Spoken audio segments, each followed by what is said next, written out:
Hello, guys. How's it going? Hope everyone's well. And you guys had great weekends. I was at 93 for bass jams, which was great. Went to 93 Feet East of London and saw Gaskin and everybody. It was really good fun. Really great music from start to finish. Good crowd as well. So yeah, really enjoyed it. It's good to get a babysitter in and actually remember what it's like to go to clubs. So yeah, we had a great time. But it's back to business. Monday, video day. So today we're going to look at mixing your drums and just getting them to sound really nice and punchy. So I know there was a lot of feedback from mixing your low end, so and it was all quite positive. So I feel like it's natural to then just talk about drums and what we might do to make drums pop a bit more, and my process to get them stick out quite nicely. And I think the best way for me to show this to you guys is almost as though I'm doing a mix down. So what I've done is I've got a track here which I'll play to you shortly, which is just a demo. It never really has been something I've proactively done much with recently, but I might actually start to look for a home for it soon. But what I'll do is I've mixed the low end. So I've done that because that's obviously the foundation of a mix, is you're kicking your bass, making sure they sit nicely.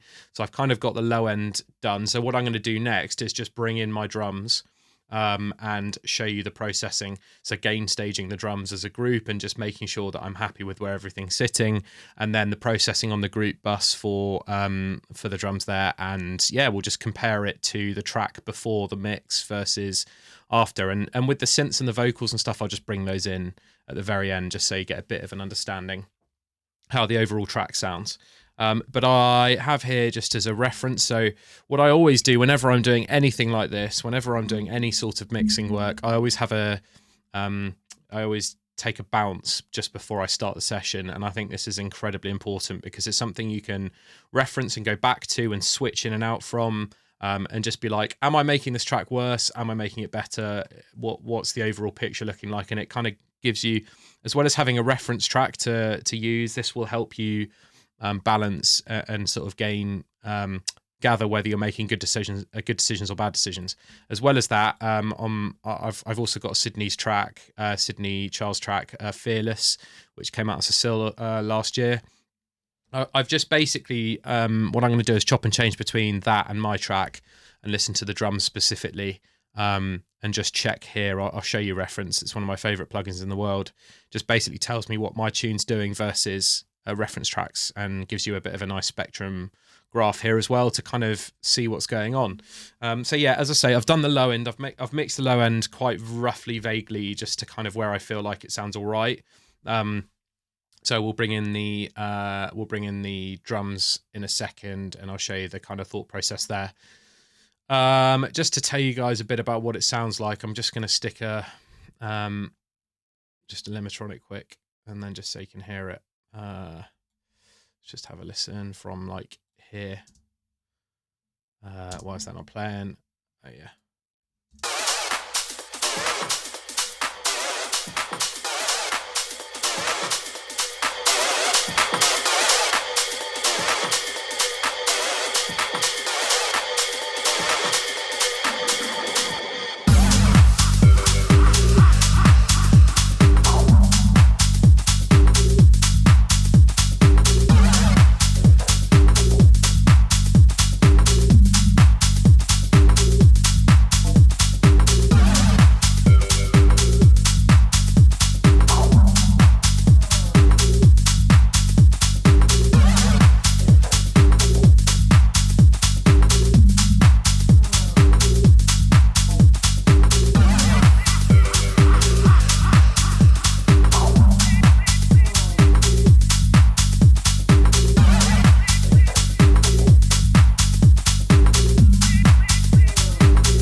Cool, you get the idea.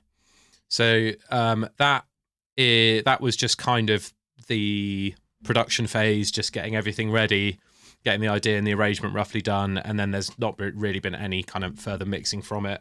It's all really standard.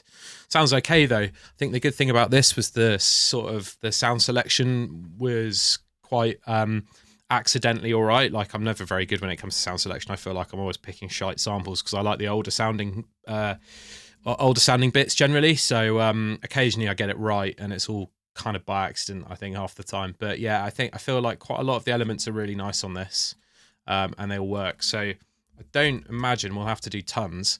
But what we'll do is I'm just going to set the group to 0. I always like to keep groups at 0, and I'm just going to go through. Luckily, on this track, there aren't tons and tons of channels, so I can sort of show you guys quite quickly. And poor organisation as always. My projects are always messy until I properly mix them, in which case then I'll go through and rename things. But let's just make sure all my tracks are properly oh my god, that's percussion. That's my 93 feet east brain. That percussion. Oh my god, why can't I? What is going on? Clap, open hat, fine. What's this loop here? Let me just have a listen. That's like a nice top loop. Let's get that. Cool. Sweet. So what we're going to do now is we're just going to go to the busiest part of the track, which will probably be, I would say, around here. And we're just going to make sure that all the drums are playing. So that's the low end. The RMS of the kick is hitting around -18, which is what we're after. I want the level to be peaking around -12, just so that we've got enough room in our pre-master. But all I'm going to do then is have a look at my drums, and I'm going to slowly bring them in based on order of priority. Open hats and claps and things like that are always important. So I'm just actually going to do the top loop first.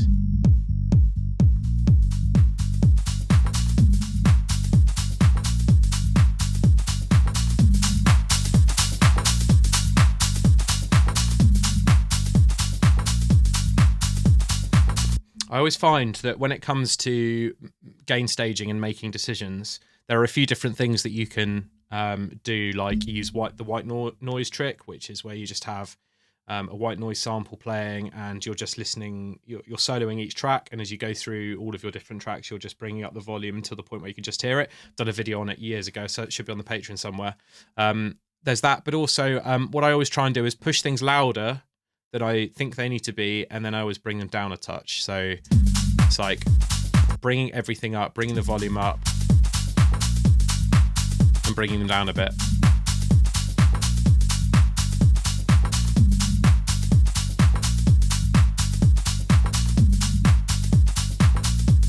Cool, so let's bring in the clap. This one's not even on.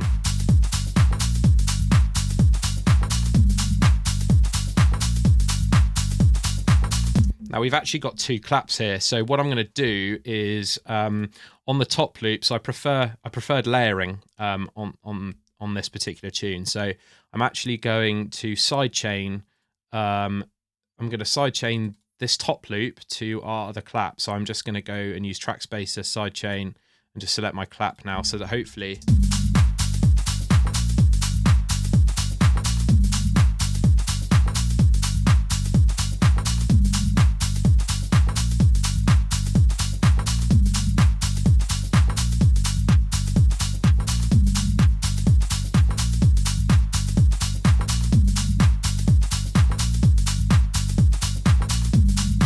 Stop a bit of clashing. Let's get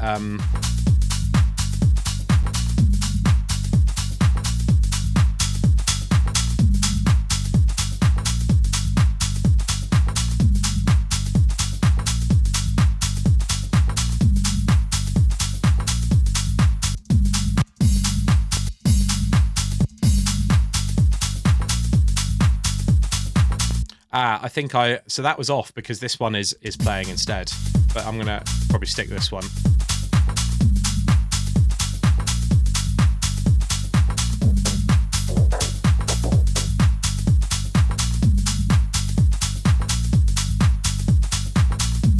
Actually, let's just listen to them. Oh, I do prefer that one. Cool. Then we've just got the percussion there.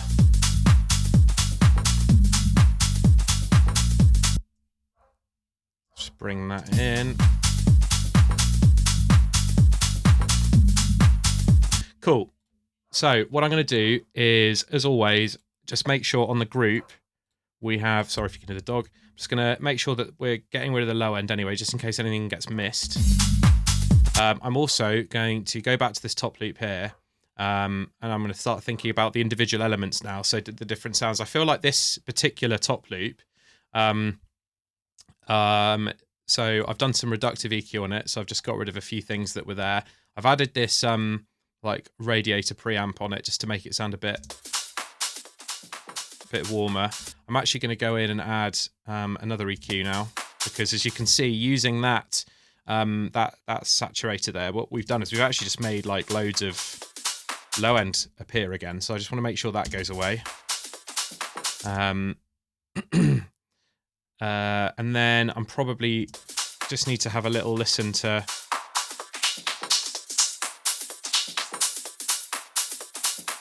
some of the frequencies.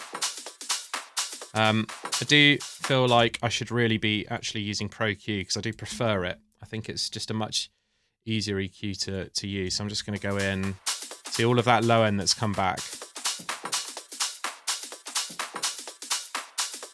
Just going to see where it's peaking. Let's take a little bit more off.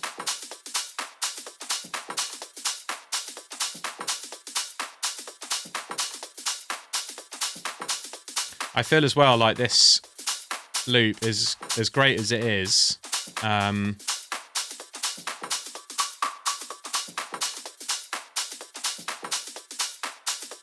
I feel like I could bring the transients down on it so that it's not as long. So what I'm going to do, I'm just going to get transient master.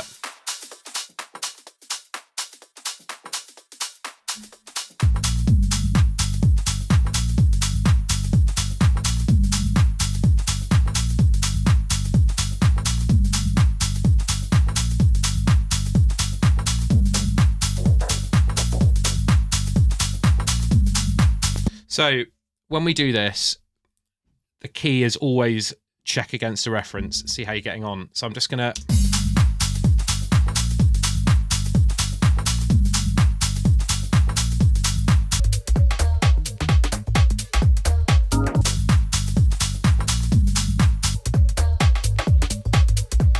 The problem is he's got no hi-hats here, so I just need to... At least it's a very short and... Let me try and find...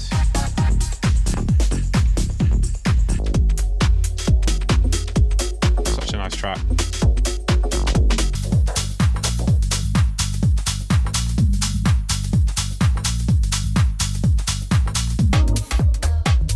So much more stripped back groove that.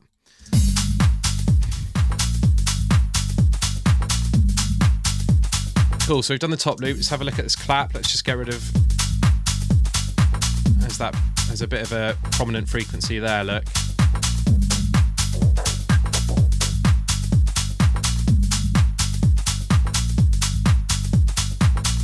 That's where a lot of the volume is.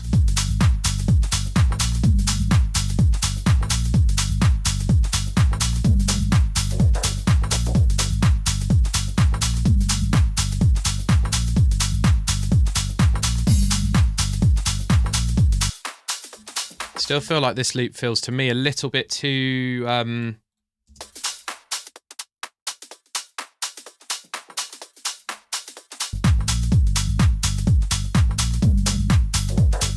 feels maybe a little bit cleaner.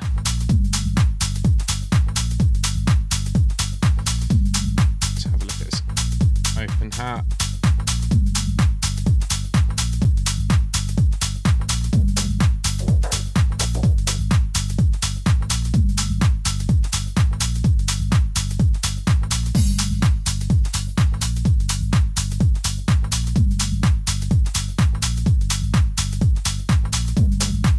You sometimes need to just, you want to take away too much until you start to feel like the sound isn't being impacted too much by what you're doing. Because like, there's not really any difference between that and that. I mean, there's a little bit of weight, but when it comes to open hats, just keep them, they need to be quiet. They need to be a bit, not quiet, but, you know, they need to, I feel like it's so easy to get them too piercing. So I always like to just do a bit of a, get rid of some of the attack. That can really help.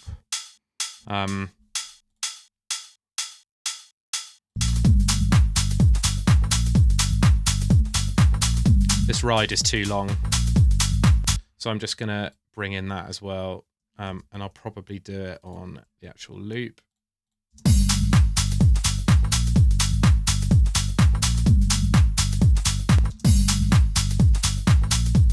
Have a look at that. EQ. See, that's a really punchy EQ. And again, we got loads of low end there as well. So let's...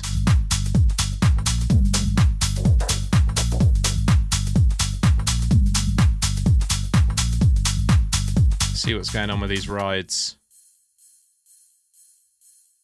It's just like really high.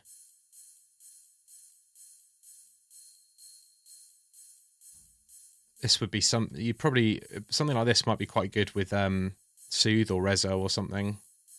Just to, I know some of you guys will know Rezo from my previous videos, but because it's such a non-offensive sound, it's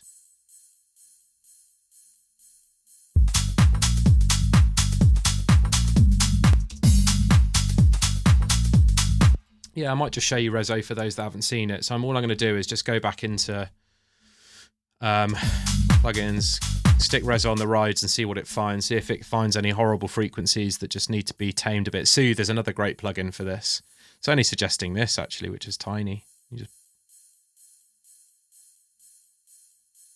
Yeah, that's fine. It's not really making any difference. Cool. And then the percussion. Yeah, so we need to be a bit careful of that because there's some low end sounds in there too. We're just tailing that off.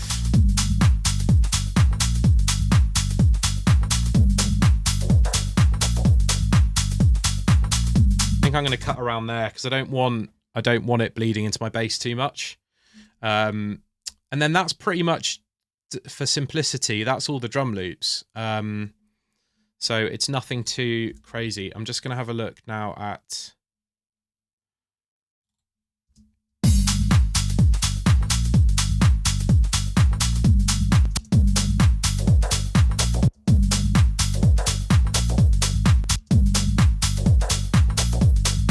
you can hear a, there's a bit something,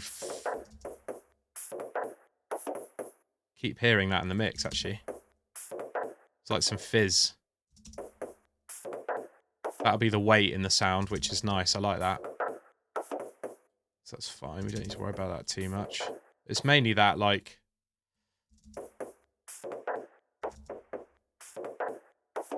sounds like a radio signal or something. A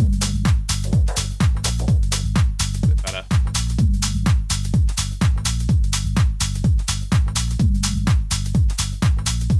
Cool.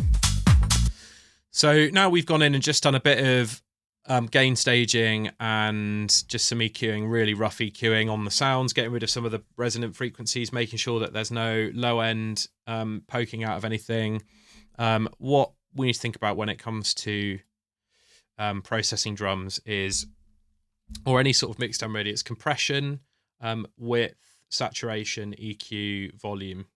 They're the key areas to think about. So what I want to start doing now is doing a bit of rough parallel processing on the drums group, just to get them to maybe sit a bit more, sit nice and loudly and like controlled as well. So maybe a bit of compression.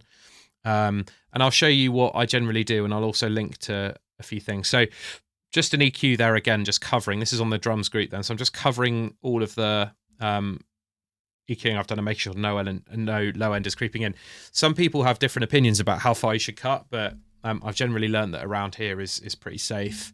And then what I'm going to do is add in, so we want to do some parallel compression, and also some, what I also like to do is use Sydney's effects rack, as most of you guys will know this. This comes with some like reverb filtering as well. So this can be a very nice way of adding space to the groove. Basically, it just sort of adds. I'll show you what I mean. So if I just, so you'll see here the compressor.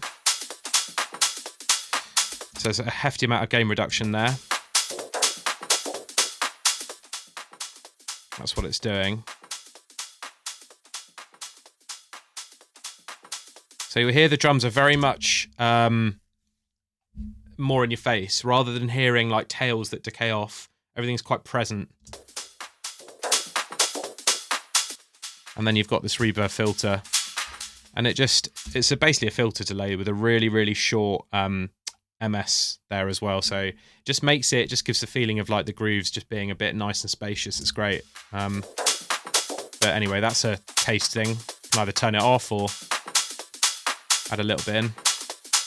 So that's with the rack off. And that's with it on. Now, I can appreciate that some of you might say, well, it's just louder, but let's just put Volume Buddy on. So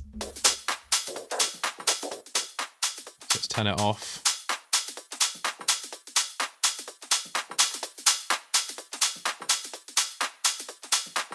That's with it on.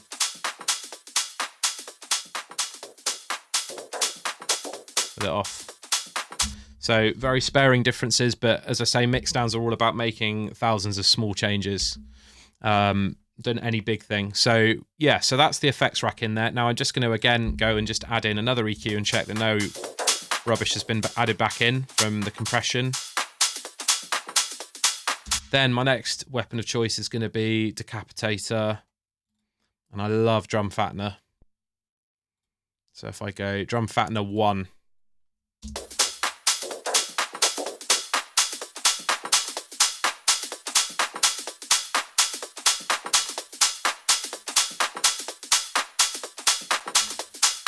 Now you see, whenever you add saturation, it quite often brings out low end again. So I just want to again cut away.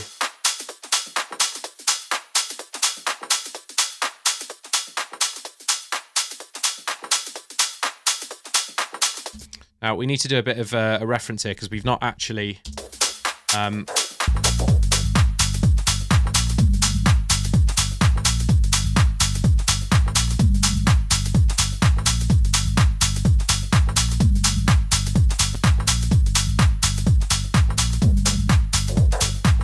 check it.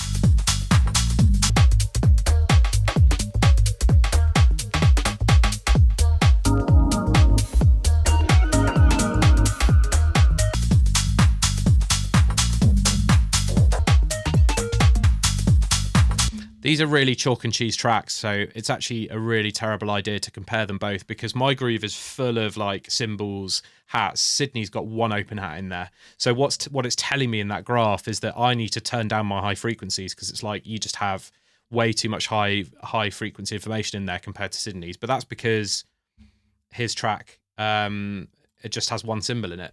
So I need to find something with a bit of a heftier groove, and maybe we could try one of Danny's. Find one of Danny's tracks. Let me just go. Let's have a look on.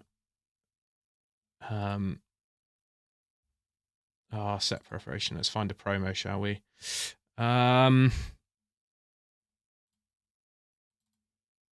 What's that?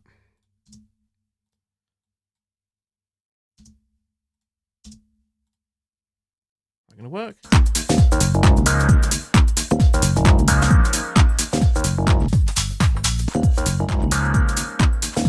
Still a little bit. Sorry about this, guys. I should have probably found.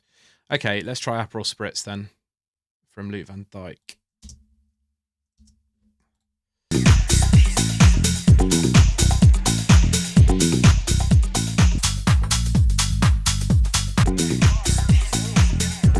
It's a better reference.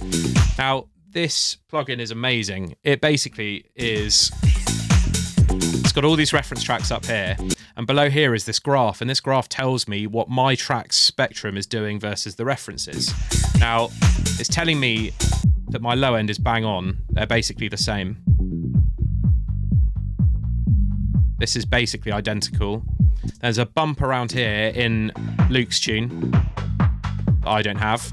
I'd say it's probably that bass. It's about a 2 dB increase in sound there. That because the bass is a lot more mid-rangey than mine. Then our high end,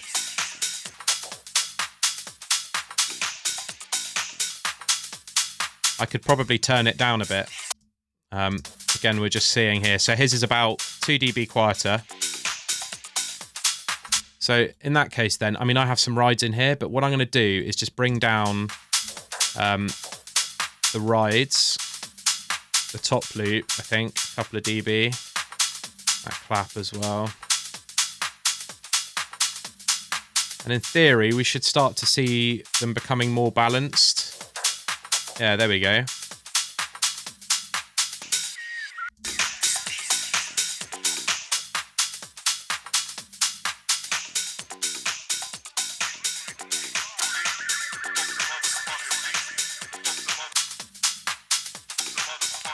Mine is still a little bit louder, but it gives you that feeling that you're doing you're making the right decisions, because I am comparing it against a master tune and it's still sounding pretty similar. There's not a ton of difference there.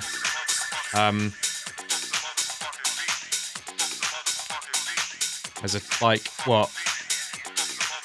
very small slope here where mine's a bit louder. So I could possibly go in and look at EQing slightly my open hat, which I think is possibly the issue.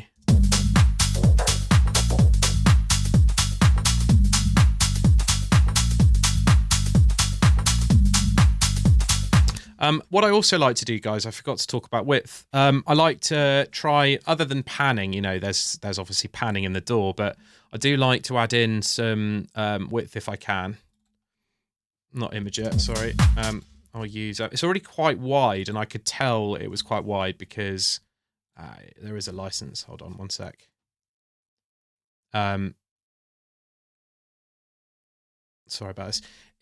So in the reference track that I use, that plugin reference, it tells me sorry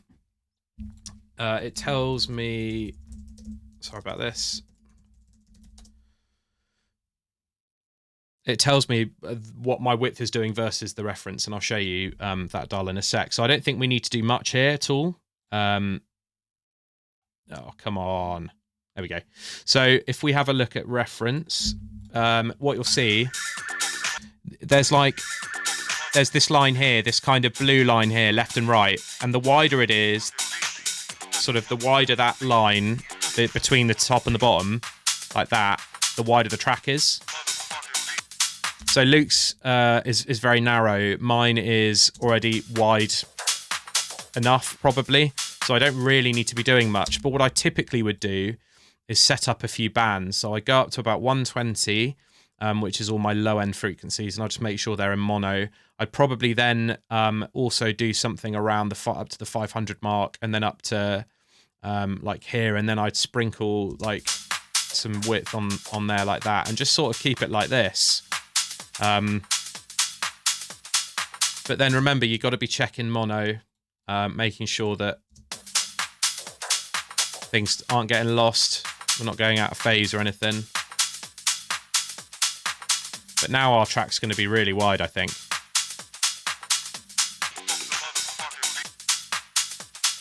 But then, you know,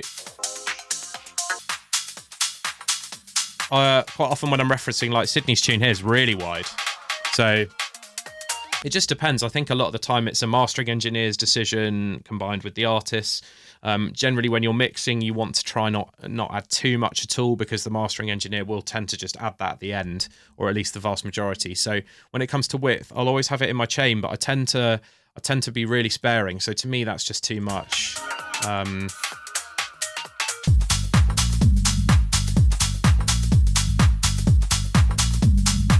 like the bass is a bit.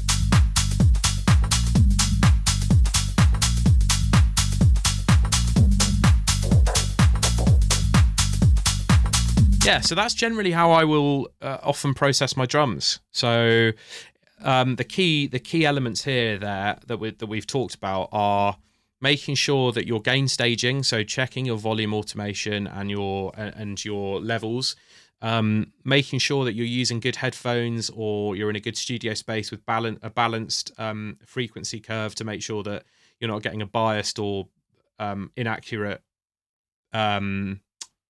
image of what's going on. I always, I tend to use my HD 650s. These headphones are really great. And then I've got a studio up the road that I use now to do all of my final checks, but this generally works fine. I also reference on many different headphones and speakers too. So making sure your gain staging is as accurate as it can be, making sure that you're compressing effectively, making sure that you're saturating, EQing, and adding nice width. And they're the key elements really. But I really, really do recommend that whenever you look at drum loops and stuff, and when you're using your drum bus, that you set up, just some reductive EQ to get rid of all the crap, and then some parallel compression. So I use Sydney's effects rack, so that's just got a parallel compressor on it, a reverb / filter on there as well. Then I'll EQ again. Then I'll add decapitator, which is drum fattener 1, which I absolutely love. You can tailor this a little bit more. And then I've got just some EQ again, rolling off what the saturation is adding in. And then I do maybe a bit of volume control there and some width. So that could sort of look like that really. But that's basically my chain really, which I feel like works quite well. Gets everything sounding nice and loud against a reference.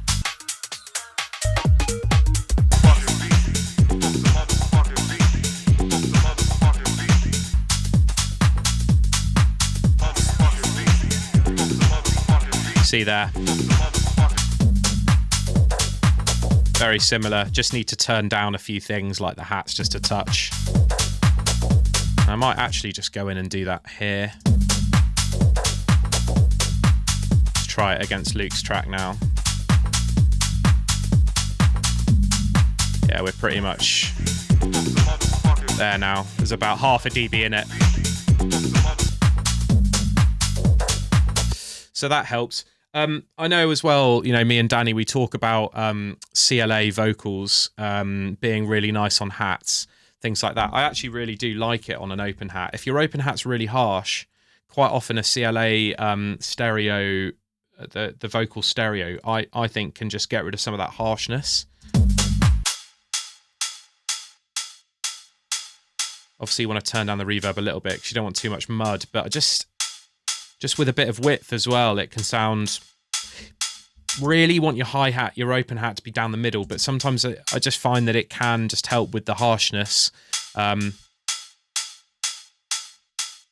with it off, with it on. This hat doesn't really need it.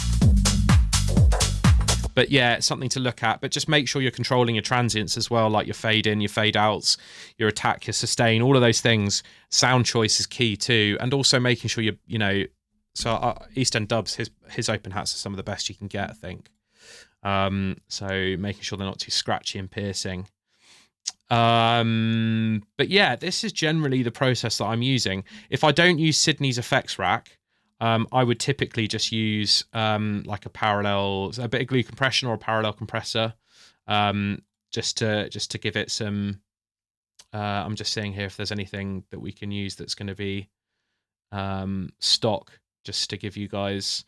Yeah, so I don't know, drum. This full parallel one here is really nice. So instead of Sydney's, we could go over here and just use drum full parallel. Turn off Sydney's.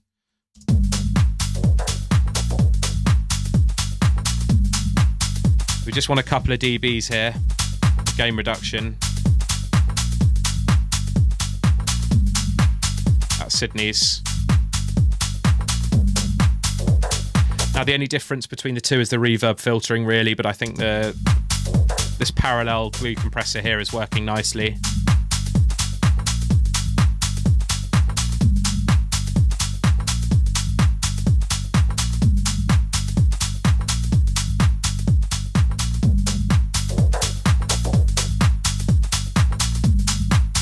Sounds great.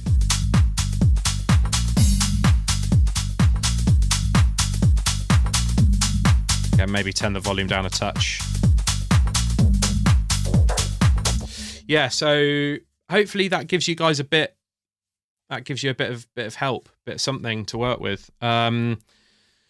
Drums, I know we could talk about the kick. We've talked about low end though, so I suppose it probably isn't necessary to talk about it today, but hopefully that, guys, does help you a little bit. Remember to just add a bit of width, just be gentle with it. A little bit of compression helps, especially glue compressors, I think, on groups. Decapitator saturation, that's the game changer. Drum fattener. And also, yeah, just making sure that the EQs aren't too clashy. If you've got loads of layered hats, making sure you're ducking one to let the other one breathe through. Side chaining really helps. You know how I side chain that clap against that top loop. Controlling the transients. And see how you get on. I really hope that helps you all. And do let me know if you have any questions or get stuck on anything. And yeah, I hope that this can help you guys a little bit with your drums and getting them to just push through. I mean, it's essential you guys are grouping things, right? So low group, drums group, synths, vocals, sound effects, and then some references. And then some returns if you're bouncing out all your stems as well. You want to make sure they're in their own group. So yeah, drums, making sure all of your percussive elements and drums are there. Percussive elements sometimes can have their own groups, but generally, because you might want to let a bit in your percussive sounds, you might want to let a bit more of that low end in. But just a little, because you don't want to muddy around that 250, 500 mark. Try and avoid that. But yeah, really hope that helps, guys. And I am going to look to do a full mix down for you soon, so you can hear some before and after. Actually, it'd be interesting now to hear the difference between the two. So that's our original. No, sorry, this is the new one. And then this is the original in a second. Actually, I better just turn that limiter down because this is hitting at -5, and that is about the same. What's going on? Why aren't you working? What have I done? Have I been stupid? I've definitely been stupid. Can't think why though. Why aren't you playing?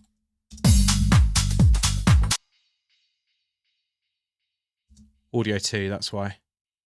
I'll do main. Yeah, so that's the original pre-mix. And that's it now. Just so much cleaner. So the new version, old version. New version.